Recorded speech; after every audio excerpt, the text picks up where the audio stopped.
The first time I saw what remained of Subject 71B, I understood why they selected a person with no immediate family, no attachments, no one to notice the gradual hollowing behind our eyes or the tremors that develop in steady hands. Subject 71B had been human once. Dr. Elaine Kai, according to her personnel file, brilliant neurologist, pioneer in consciousness mapping. The thing suspended in the containment chamber retained only hints of that original form, a suggestion of a face within the rippling mass, fingers that occasionally formed and dissolved along its undulating surface. The rest was movement without meaning, transformation without purpose, a study in perpetual becoming that never arrived at being.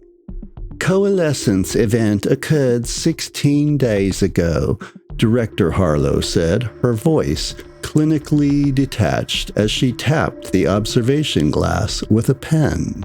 The sound caused a visible ripple through 71B's form, like stone disturbing still water. Dr. Kai was conducting standard monitoring of Entity Voss when containment protocols failed.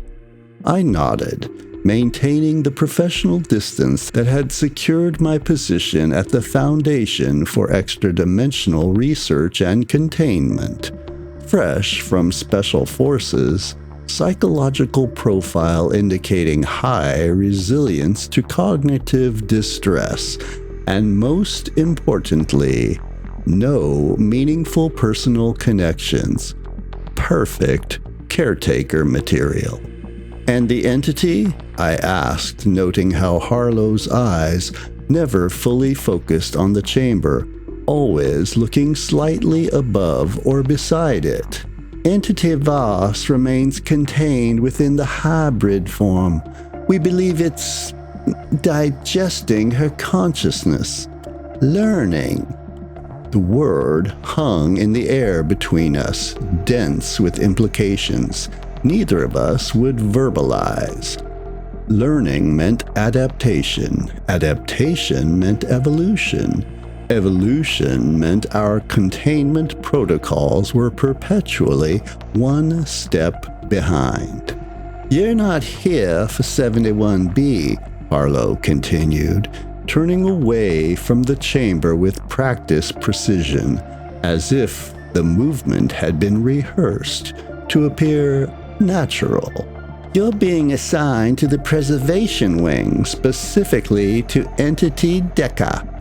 My file hadn't included details about specific assignments, only the clinical overview that had become standard after the Calgary incident. The Foundation housed and maintained entities of extra-dimensional origin, beings once worshipped as gods or demons across human civilizations. Our mandate was to preserve, contain, and rehabilitate these entities, though no one in operations generally believed the rehabilitation part. You don't rehabilitate a hurricane. You just hope to direct its path away from the populated areas. Entity Deca? I repeated, following Harlow through a labyrinth of corridors that seemed to obey a geometric logic just slightly removed from normal expectations. Any particular reason for that assignment? Harlow's stride faltered, nearly imperceptible. Deca requested you specifically. Ice formed in my stomach, spreading tendrils through my viscera. That's not possible. I've never had contact with any entities. Nevertheless, her tone indicated the end of that conversation thread. The preservation wing existed 17 floors below ground level, though floors became a meaningless designation after the first 12. Space behaved differently this deep. Corridors stretched when walked along, but contracted when traversed in groups. Rooms expanded to accommodate their contents, regardless of their structural blueprints. Sound traveled according to intent rather than specific principles. We approached a security barrier that resembled an airlock more than a door. Triple sealed, constructed from materials I couldn't identify. Symbols were etched into its surface, not decorative but functional, though their purpose remained unclear. They seemed to shift when viewed peripherally, rearranging themselves when directly observed. Entity Deca has been with us since the Foundation's inception, Harlow explained as she completed a complex authentication sequence. It's one of our more cooperative residents. The word choice wasn't lost on me. Not subjects or specimens, residents, as if these beings were merely tenants in some cosmic apartment complex. The Foundation, their landlord. Cooperative meaning? Meaning it hasn't attempted to rewrite local reality in over 70 years. Harlow's smile seemed ingenuine. It communicates clearly, obeys containment protocols, and occasionally provides insights that have proven valuable to our research division. The final door hissed open, revealing a chamber unlike anything in my extensive briefing materials. I had expected another antiseptic containment unit, perhaps larger or more sophisticated than standard designs. Instead, I found myself at the threshold of what appeared to be a vast library. Shelves stretched upward beyond logical height, filled with books whose spines displayed no visible text. A massive desk occupied the center of the room, covered with open volumes and writing implements that gleamed with subtle wrongness in the ambient light. Behind the desk sat a figure whose dimensions refused to resolve into coherence. It appeared simultaneously massive and diminutive, its form suggesting humanity while defying its limitations. Looking directly at it induced a nauseating sense of doubled vision, like trying to reconcile two separate images into one. "This is Handler Davis," Harlow announced, her voice taking on a formality that bordered on reverence, "as requested." The entity tilted what might have been its head, a motion that seemed to occur moments before the intention to move formed. "Yes," it said, though I heard no audible sound. The word simply existed in my mind, accompanied by a sensation of cold pressure behind my eyes. "This one carries the echoes correctly." Harlow nodded as if this statement made perfect sense. "I'll leave you to complete the orientation. Standard protocols apply." She turned to me, and for the first time, I detected genuine emotion in her expression, something approximating pity. "Remember your training, Davis. Minimal direct engagement, no personal disclosures, and above all, no agreements without explicit authorization." She departed before I could respond, the doors sealed behind her with a finality that settled in my chest like lead. I was alone with Entity Deca, something that had once been worshipped, then feared, and was now preserved. "You're wondering," the entity observed, its non-voice rippling through my consciousness, Why you specifically? What makes you suitable when others are not? I maintained neutral positioning, hands visible, expression composed, exactly as training dictated. I'm told you requested me. I'm curious about that. Yes. The entity made a motion that might have been a gesture toward the chair opposite its desk, though the movement left trails in my vision, after images that faded too slowly. You may be seated. I do not require the performative dominance rituals your kind typically employs. I prefer to stand, I replied, noting with clinical detachment that my heart rate had accelerated despite breath control exercises. As you wish. It shifted and reality rippled subtly around it, like heat distortion above summer asphalt. You were selected because you already belong to me, Handler Davis. Or rather, to what I once was before diminishment. The temperature in the room seemed to drop several degrees, though environmental readings in my peripheral monitoring device showed no change.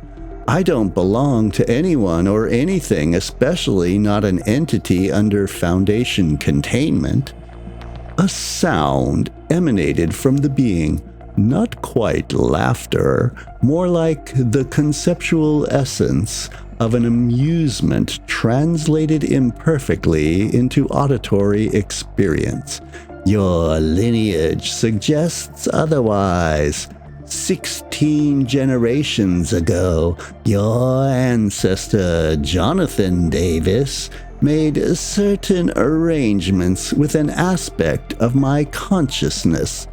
Blood offerings, given freely in exchange for specific interventions.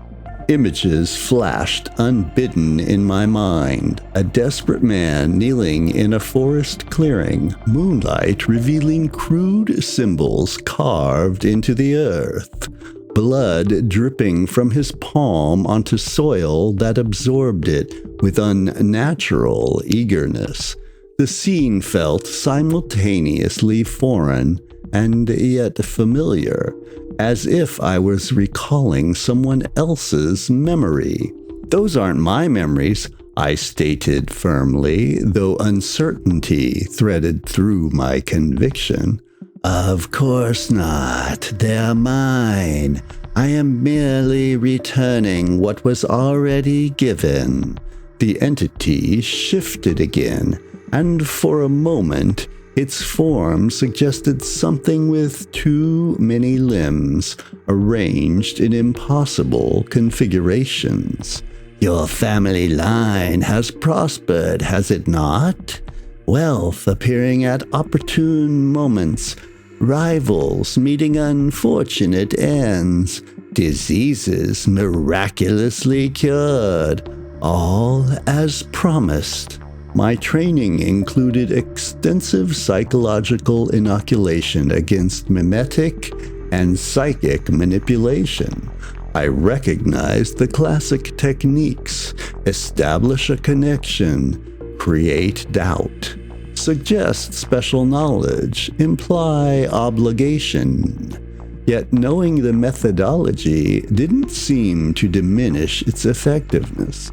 My assignment is to oversee your containment and preservation, I redirected, focusing on protocol rather than engaging with its claims.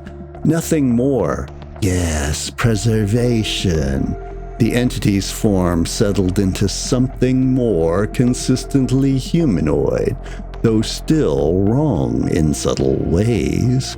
Proportions slightly askew. Features suggesting expressions human musculature couldn't produce. Tell me, Handler Davis, what do you believe you are preserving? The question felt like a trap, but standard protocol detected engagement with philosophical inquiries when they didn't compromise security. The Foundation preserves entities like yourself for research purposes and to prevent potential harm to civilian populations. A bureaucratic answer, rehearsed and hollow. The entity gestured toward the countless volumes surrounding us. What you see here is merely the visible manifestation of my primary function.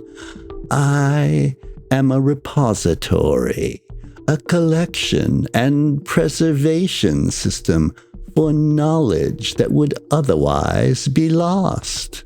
It lifted what approximated a hand, and one book detached itself from a distant shelf, floating to hover before me. The cover was blank, the material unlike any paper or leather I'd encountered. It opened itself, pages turning to reveal text in a language I couldn't recognize, symbols that seemed to move when not directly observed. Before your kind learned to write, I collected the dreams of those who died during winter. Before you discovered fire, I cataloged the precise vibrations of water molecules as glaciers receded. I have preserved the exact neural patterns of species that vanished before humans walked upright, the chemical compositions of flowers that bloomed only once in the history of your planet. The book closed itself and returned to its shelf. The motion too smooth, too intentional to be attributed to any physical force that I understood. Your Foundation believes it's containing ancient gods, the entity continued, a ripple of something like amusement disturbing its form. The truth is both simpler and more complex. We are not gods. We are Archivists of Realities. My first week with Entity Deca established a routine, deceptive in its mundanity. Each morning I would arrive at the preservation wing, undergo decontamination protocols that seemed as much ritualistic as scientific, and spend precisely 8 hours monitoring the entity as it engaged in what appeared to be scholarly work. Deca rarely spoke directly to me after our initial meeting, though I frequently felt the cold pressure behind my eyes that indicated its attention. It spent hours seemingly absorbed in its books, occasionally writing in volumes with implements that left impressions in reality rather than ink on paper.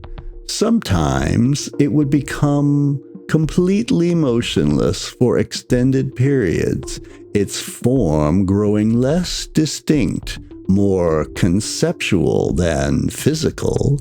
During these phases, the monitoring equipment would register energy fluctuations throughout the facility. On the 8th day, Director Harlow joined me for observation, her presence a silent evaluation of my performance. It's been unusually stable since your assignment, she nodded, reviewing the monitoring logs on her table. Consciousness coherent at 89%. Reality distortion minimal. No attempted breaches. It seems occupied with its research, I replied carefully. Harlow's gaze sharpened. It's been communicating with you. Not a question. I maintained neutral effect, neither confirming nor denying. Handler Davis, I need to be explicitly clear about something. She lowered her voice, though we both knew auditory privacy was a fiction in the preservation wing. Entity Deca is considered low risk because it presents as reasonable, intellectual, even benevolent. This presentation is precisely what makes it dangerous. I nodded, acknowledging the warning without committing to agreement.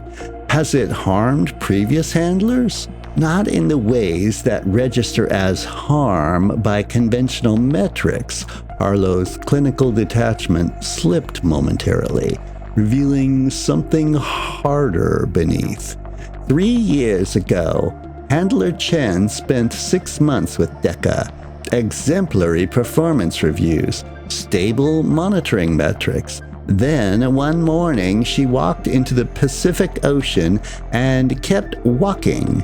When recovery teams reached her, she was still alive, despite being underwater for 27 minutes. Her only statement was that she was returning the collected sounds to their source.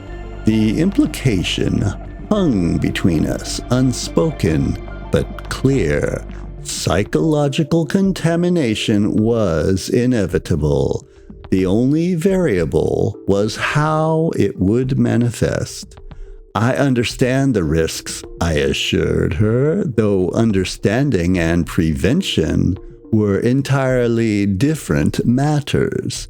After Harlow left, the entity finally acknowledged my presence once again. She fears what she cannot comprehend, it observed, its non-voice rippling through my consciousness with the uncomfortable intimacy of an uninvited touch. Your species consistently mistakes preservation for predation. I didn't respond, maintaining the professional boundary training had drilled into me. The entity seemed unperturbed by my silence. Tomorrow, it continued, another of my kind will attempt escape. Containment will fail. Lives will be lost. My pulse quickened, training immediately activating crisis response protocols. If you have intelligence regarding a containment breach, I am required to report it immediately. Of course, report it. The entity made a dismissive gesture. It will change nothing. Entity Morai has been planning this breach since its capture in 1962. The variables are already in motion. I activated my emergency communicator, following procedure while maintaining visual contact with Deca. This is Handler Davis, Preservation Wing. I need to report a Class A security concern. Entity Deca has indicated imminent containment failure for Entity Morai. The response was immediate. Alarm systems engaged throughout the facility, casting the library in pulsing red light that seemed to pass through Deca's form rather than illuminate it. Containment doors sealed with pneumatic finality, and armed response teams would now be mobilizing towards Morai's chamber. They cannot stop what has already begun, Deca observed dispassionately. Morai exists partially outside your temporal framework. Its escape began centuries ago and will conclude tomorrow. Within minutes, a security team arrived at our location, weapons trained not on Deca, but on me. Standard protocol for potential handler compromise. Director Harlow entered behind them, her expression carved from stone. Containment team found no abnormalities with Entity Morai, she stated, each word precise and cold. All monitoring systems show normal activity patterns, no indication of breach preparation. Deca's form shifted in what might have been the equivalent of a shrug. As I said, your instruments cannot detect what occurs outside your temporal framework. Harlow ignored the entity, focusing entirely on me. Handler Davis, you are relieved of duty pending psychological evaluation. Please surrender your access credentials and accompany the security team. I complied without protest, understanding that resistance would only confirm suspicions of compromise. As I moved toward the exit, Deca's non-voice brushed against my consciousness once more. When it happens, remember, preservation, not destruction, must be your priority. The knowledge Morai contains cannot be lost. The psychological evaluation lasted 16 hours. Standard procedure for potential entity influence. I was isolated in a clinically sterile room, subjected to intensive cognitive testing, brain scanning, and questioning designed to identify mimetic contamination. Throughout the lengthy evaluation, I maintained composure, answered truthfully, and displayed no defensive behaviors that might suggest compromise. By the time they cleared me, it was midday. I was escorted to temporary quarters rather than returned to duty, a precautionary measure that indicated lingering doubts despite the formal clearance. The room was functionally identical to my assigned housing, yet somehow felt wrong, as if the dimensions had been subtly altered. I attempted to sleep, but found myself instead staring at the ceiling, watching shadows that seemed to move independently of any light source. The breach alarm sounded precisely at 3:17 a.m.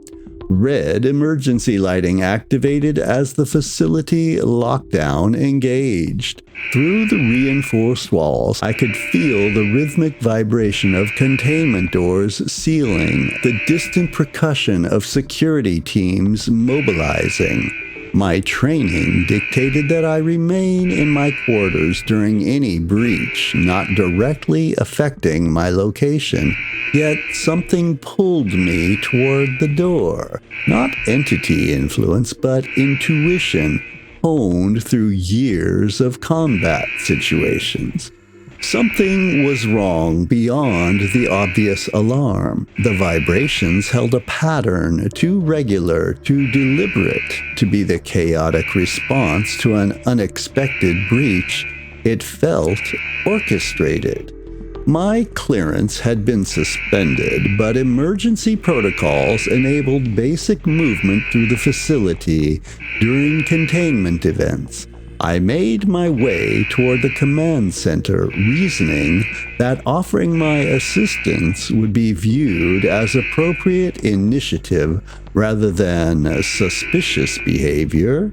The corridors were transformed by emerging lighting, familiar routes rendered alien by strobing red illumination and elongated shadows. As I approached the central junction, I encountered the first signs of what Deca had predicted. 3 security personnel slumped against a wall, their forms distorted in ways that defied anatomical possibility, their limbs bent at impossible angles, not broken, but seemingly redesigned. Their faces were intact, but subtly altered, features rearranged in configurations that suggested new sensory purposes. They were alive, judging by the synchronized rise and fall of their chests. But certainly not conscious in any conventional sense. I activated my emergency communicator. Handler Davis reporting 3 security personnel down in Junction 7B. Medical assistance required. Possible reality distortion effects. No response. The communication system had failed or been deliberately disabled. Following protocol, I continued toward the command center, documenting the increasing evidence of Entity Morai's influence. The distortions grew more pronounced as I progressed. Sections of corridor that spiraled into themselves, creating impossible geometries. Materials transmuted into substances that resembled organic tissue. Temporal anomalies that caused brief moments of desynchronization between my perceptions and actions. When I finally reached the command center, I found chaos contained in perfect stillness. 24 personnel frozen in various postures of alarm or defense, their forms altered like the security team, but more extensively, less human, more conceptual. Director Harlow stood at the central console, one arm extended toward an emergency control panel, her figure elongated as if viewed through warped glass. Her eyes tracked my movement, the only indication that awareness remained within her transformed state. At the center of the room hovered what I presumed to be Entity Morai. Unlike Deca's scholarly appearance, Morai manifested as pure abstraction, a geometric impossibility that induced vertigo when directly observed. It seemed to fold into and through itself, generating angles that couldn't exist in 3-dimensional space. The air around it shimmered with potential, reality itself straining against the entity's presence. Containment protocols dictated immediate retreat and notification of specialized response teams, yet Deca's words echoed in my mind. The knowledge Morai contains cannot be lost. Understanding crystallized with uncomfortable clarity. This wasn't just a breach. It was potentially an extinction event. If Morai's full consciousness integrated with our reality, the structural integrity of our dimensional framework would collapse, beginning with local space, time, and potentially expanding outward at light speed. I approached carefully, maintaining the specific mental disciplines taught during handler training. Focus without fixation, awareness without attachment, presence without identity. The entity's attention shifted toward me, and I felt the nauseating sensation of being simultaneously perceived from countless impossible angles. Entity Morai, it addressed me formally. The Foundation acknowledges your capabilities and your right to existence. We seek preservation, not destruction. The entity pulsed, reality rippling outward from its center like concentric waves. When its response came, it wasn't in words, but in direct conceptual transfer, a flood of information that bypassed language entirely. I understood with sudden, painful clarity what Morai was. Not a god, not a demon, but something far more fundamental.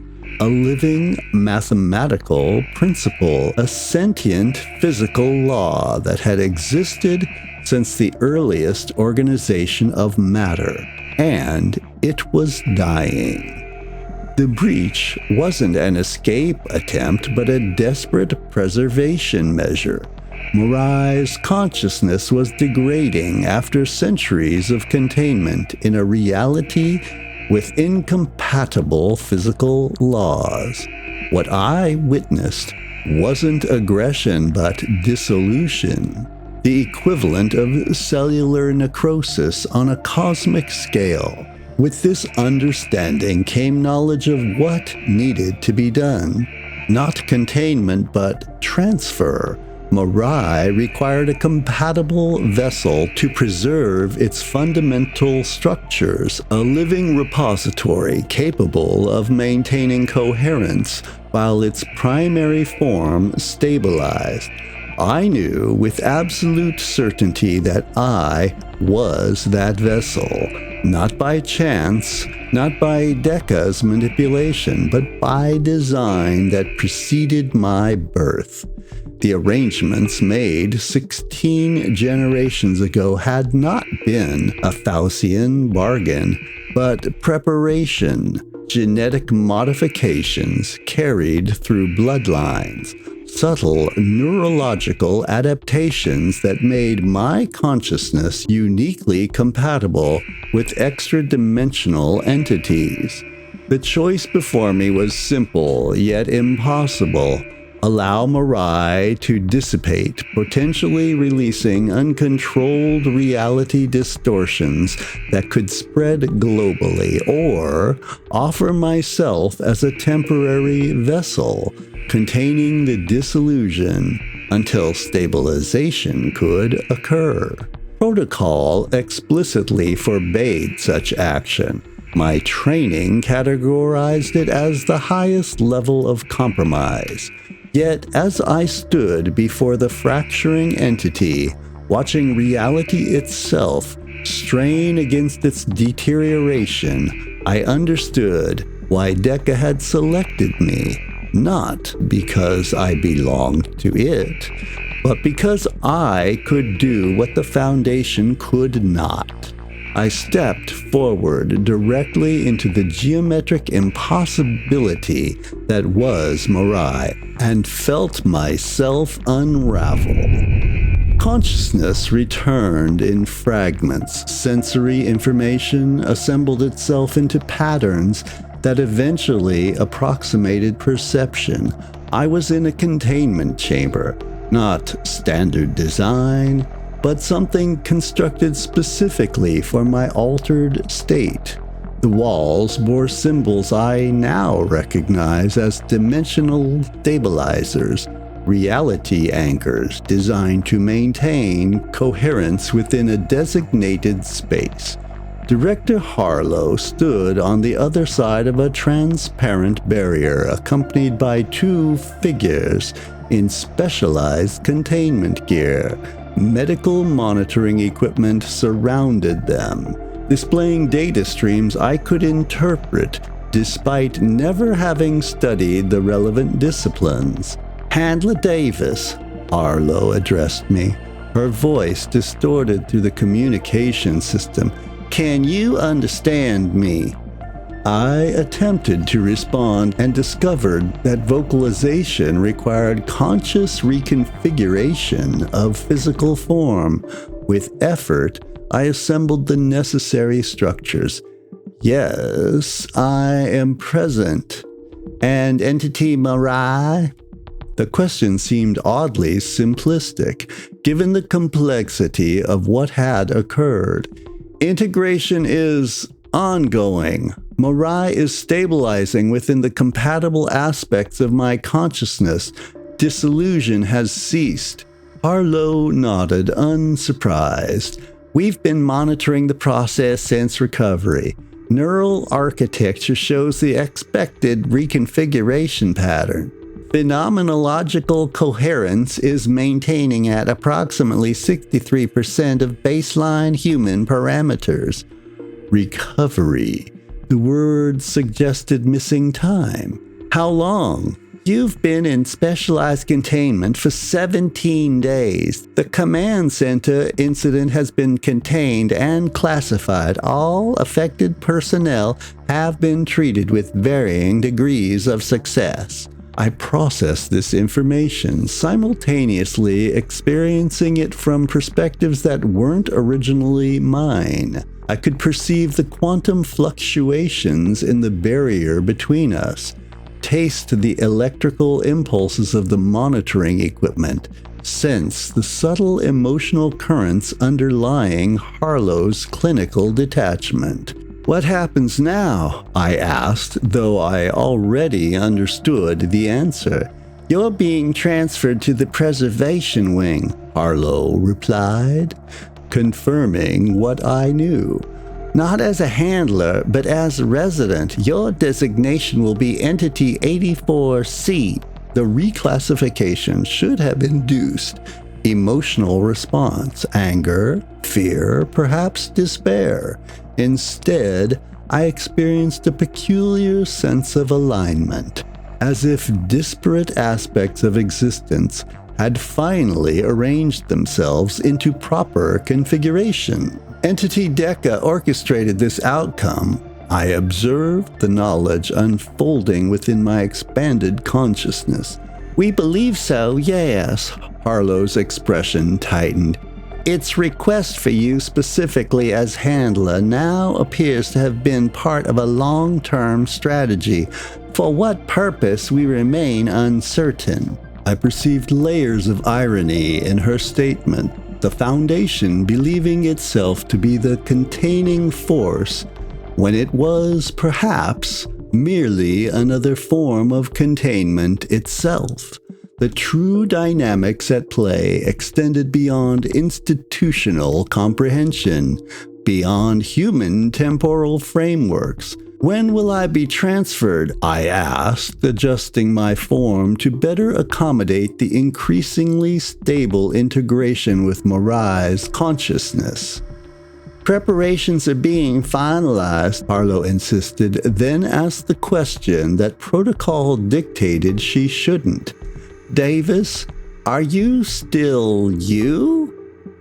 The question carried multiple dimensions of meaning: philosophical, psychological, operational. I considered it from perspectives both human and other, searching for an answer that bridged the gap between what I had been and what I was becoming.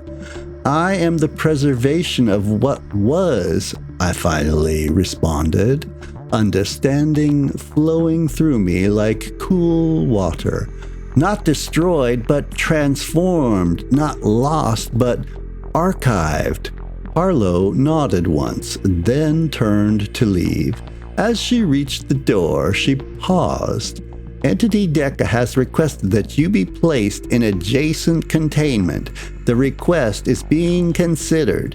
After she departed, I remained motionless, allowing the integration process to continue without resistance.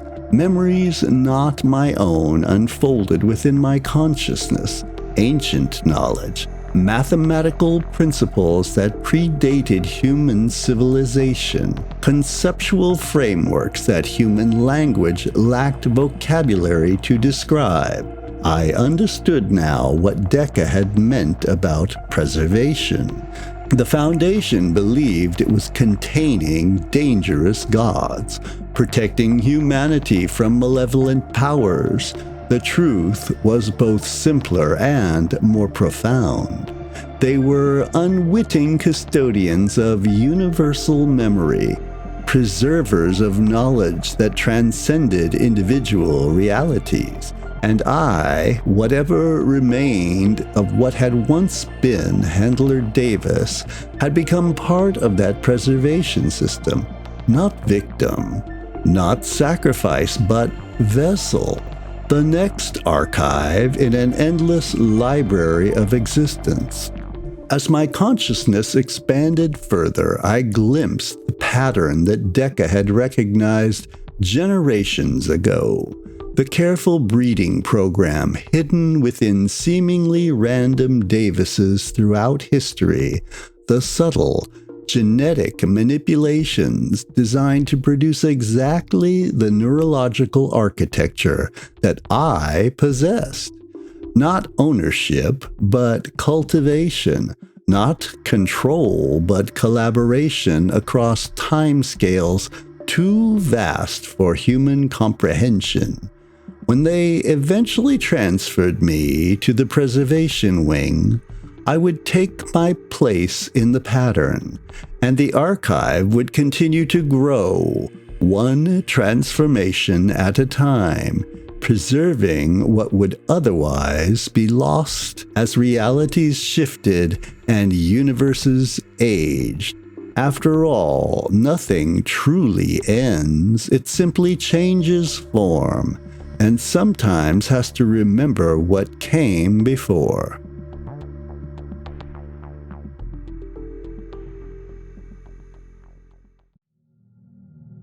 Thanks for listening to my Dark Veil tale.